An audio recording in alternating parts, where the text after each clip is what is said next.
Bienvenidos a una nueva clase y esta vez vamos a hacer una clase un tanto conceptual para poder incorporar una lógica de pensamiento que nos va a ayudar muchísimo a lo largo de todo nuestro trabajo.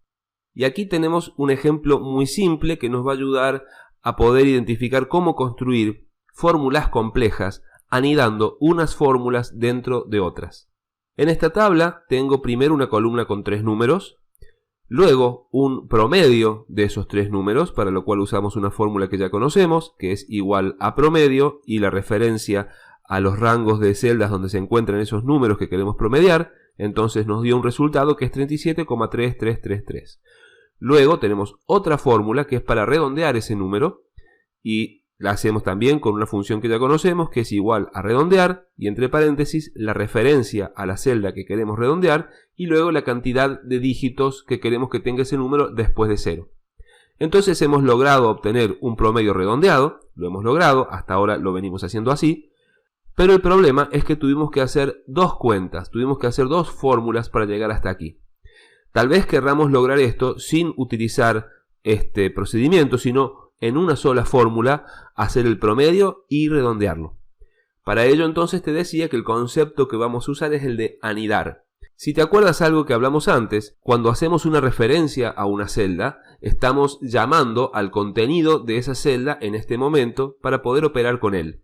Lo hemos hecho en sumas, pudiendo poner en vez de igual a 11 más 23, podemos poner igual a B5 más B6 y estamos llamando al contenido de esa celda. También podemos hacerlo cuando hacemos fórmulas. Entonces en esta fórmula de redondear, que es lo que queremos conseguir, un promedio redondeado, llamamos al dato de D5. Pero ¿qué pasa si en vez de poner aquí una llamada a D5, hacemos en ese espacio, donde está ocupando ahora D5, que es el primer elemento de la fórmula redondear, qué pasa si ahí ponemos la fórmula que nos permitió obtener el promedio en primer lugar y así prescindir de la columna D? Probemos esto. Si me paro en D5, lo marco completo para eliminarlo. Y ahora entonces en este espacio, en vez de llamar a D5, voy a hacer el cálculo del promedio de los 3 primeros números. Lo logro escribiendo promedio. Abro paréntesis para hacer ese cálculo de promedio. Me llamo a las 3 celdas que tienen los datos. Cierro paréntesis. Y así ha quedado comprendido el primer elemento de la fórmula redondear como una fórmula que calcula un promedio.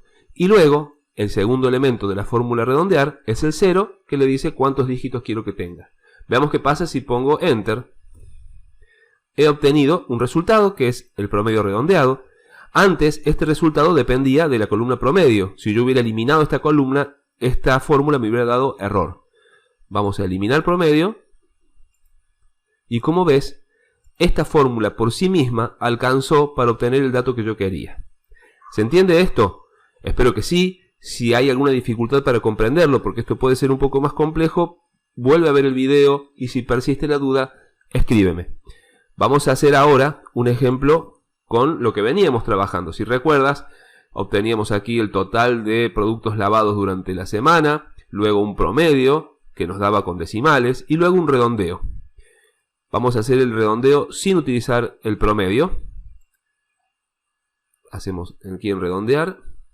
En vez de tener K7, que es la referencia a esta celda K7, la celda que tiene el promedio, pondremos lo que ya hay en esa celda. Permíteme que antes te muestre eso entonces, y lo vamos a hacer más fácil incluso. Podemos copiar la fórmula promedio, control C. Salimos de aquí. Y aquí en redondear, en K7 voy a pegar la fórmula que hay en K7. Al hacer esto, he logrado obtener el promedio redondeado y ya no necesito de esta celda. Si le elimino, persiste el dato que yo necesitaba.